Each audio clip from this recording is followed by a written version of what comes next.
नमस्कार दोस्तों, मैं आज आ गया हूं आप लोगों के लिए ईरान और अमेरिका के बीच अभी क्या हालात है उस पर बात करने के लिए।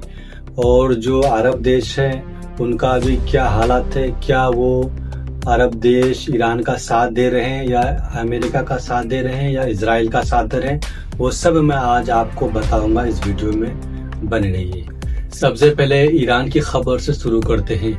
ईरान ने आज अमेरिका को खुले तौर पर धमकी दिया है और ईरान ने अमेरिका को सीधे तौर पर कहा है कि अगर अमेरिका ईरान पर फिर से दोबारा हमला करेगा तो ईरान अब अमेरिका के नई मिलिट्री बेसेस पर हमला करेगा।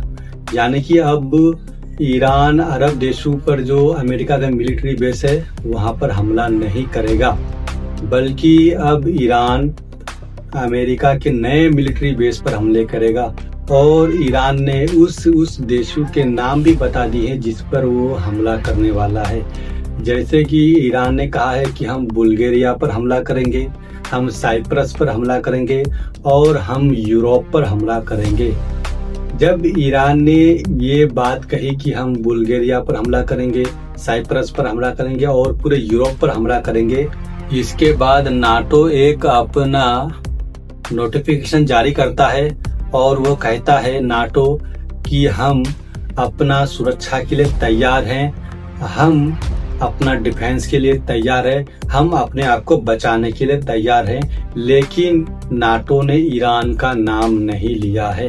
अब इसके बाद ईरान ने जो कहा है कि हम नाइजीरिया पर भी हमला करेंगे, तो इस पर नाइजीरिया में जो अमेरिका के मिलिट्री बेस है वहां से एक खबर सामने आती है और वो खबर ये है कि नाइजीरिया में जो मिलिट्री बेस है अमेरिका के, वहां पर रेड अलर्ट जारी कर दिया गया है और वहां पर सिक्योरिटी को बढ़ा दिया गया है, सिक्योरिटी को वहां पे हाई कर दिया गया अमेरिकी बेस पर नाइजीरिया में। वहां से ये खबर सामने आई है।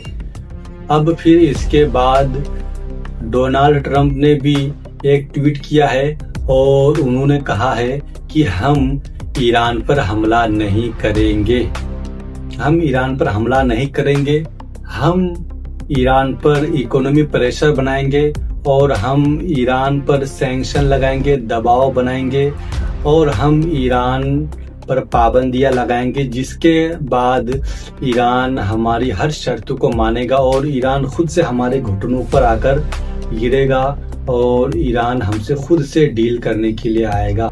ये डोनाल्ड ट्रंप ने ट्वीट किया है। अब फिर इसके बाद IRGC के जो एडवाइजर है, यानी कि ईरान में जो IRGC है उसका जो एडवाइजर है, उन्होंने एक मीडिया शो में गया और उन्होंने कहा कि डोनाल्ड ट्रंप एक बच्चे की तरह है, डोनाल्ड ट्रंप का दिमाग एक बच्चे की तरह है और वो जो आज बोलता है वो कल भूल जाता है, जो आज शाम को वो कहता है वो कल सुबह भूल जाता है ट्रंप। ये बात कहा है IRGC के एडवाइजर। अब फिर इसके बाद मैं आपको एक अगला खबर बताता हूँ। वो खबर ये है कि जो ईरान के गलीबाफ है, जो वहाँ के पार्लियामेंट के स्पीकर हैं, उन्होंने आज इराक गया है और वहां पर जाकर, यानी कि इराक पर जाकर उन्होंने मीडिया के सामने खड़ा होकर कहा है कि अरब देशों को हमारा साथ देना चाहिए, चाहे वो जैसे भी हो।